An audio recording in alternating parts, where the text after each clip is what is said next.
the rest of the two, this really happened. I followed a co-worker to the airport.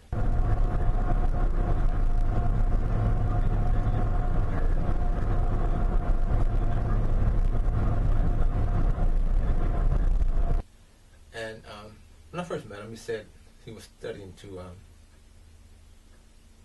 be a pilot. I had no idea that he was already a pilot.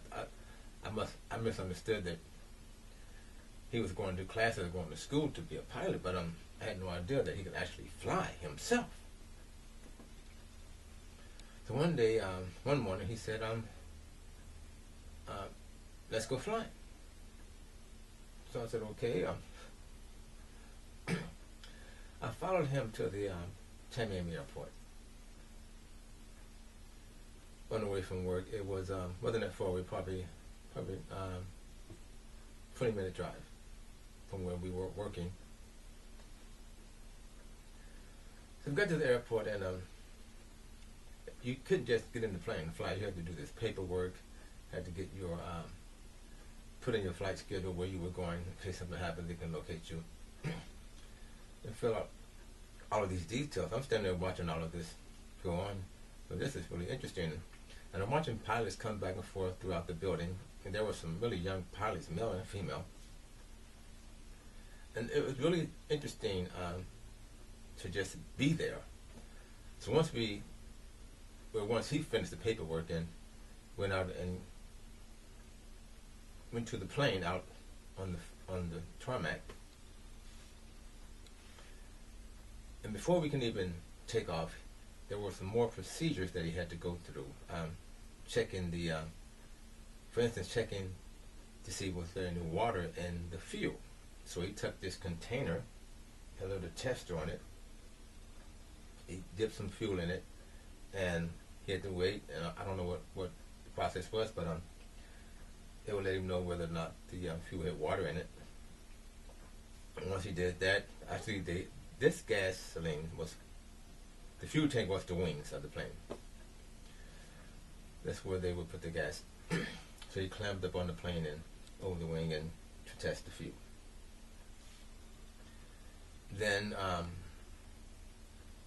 making sure he had all the safety gear inside and checking the inside, make sure the instrument panels and everything was in order.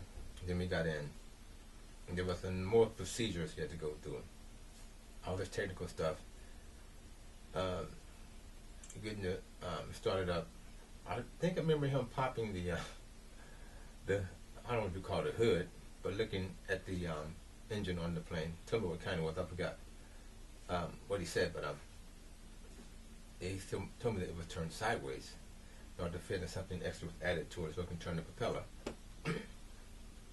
Check that. Checking inside the plane and going through this long procedure. I think it took maybe, seemed like it took a long time to me, maybe 20 minutes. It may have been less, but it seemed like it took a long time. It was like, it seemed like it took a half an hour before we could even take off.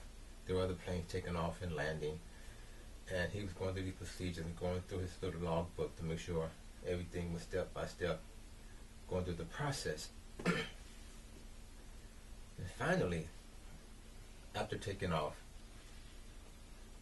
we were going up, and the sun was in our face. I had my sunglasses on, and he said, I can't see. And he's doing this and working the controls. I thought, what in the world are you doing? He said, I don't have my sunglasses, but we're going to be all right. I was like, do you need my sunglasses? He said, no, I'm all right. So I offered him my sunglasses. He said, no, I'm fine, I'm fine. Going, okay. So as we were flying, we were coming across the Florida Everglades. And as he was checking the plane, I was checking behind him, watching and learning how he did this. When he went around the plane, I went around the plane, he's checking the wings and the flaps and making sure everything's working. And I'm right behind him, learning this stuff. So we were flying across the Florida Everglades, and I had a question. I said, now, if this plane goes down, what do you do next? I mean, what is the procedure for that? He said, well, if you look down, you notice that on this flight, I'm flying along the highway, the overseas highway that went from Homestead all the way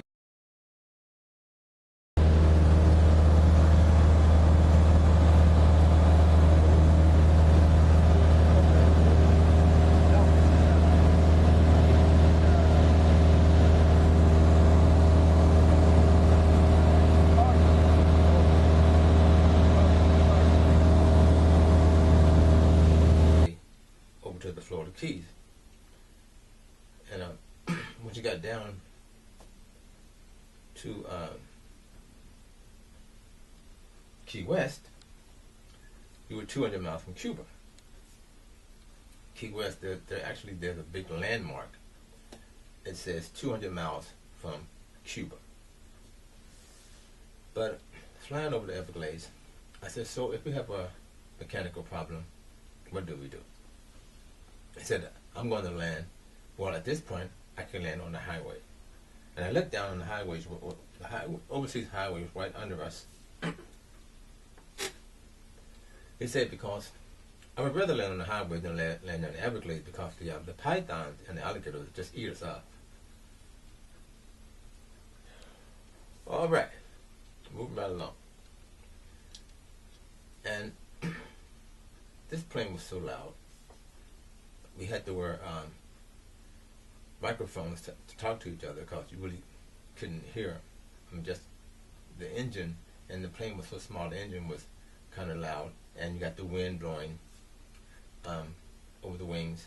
So that noise and the engine going, you really can't hear what each other's saying. So that's why we actually had to wear those earphones to communicate. But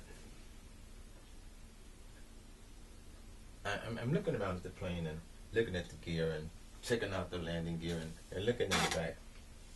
I was concerned about what do you do next in case of an emergency, and what if we run out of gas, and what if something comes loose, and what if this, what if that.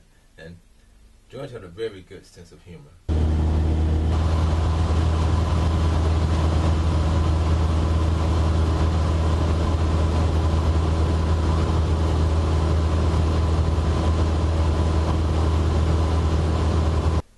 I was looking down at the landing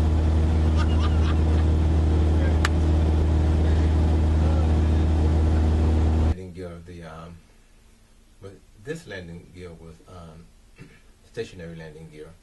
It didn't fold up, it just stayed there.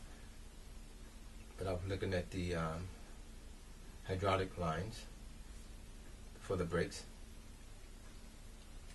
I'm looking down at that, and I'm looking to the rear of the plane and looking up and checking out the gears, and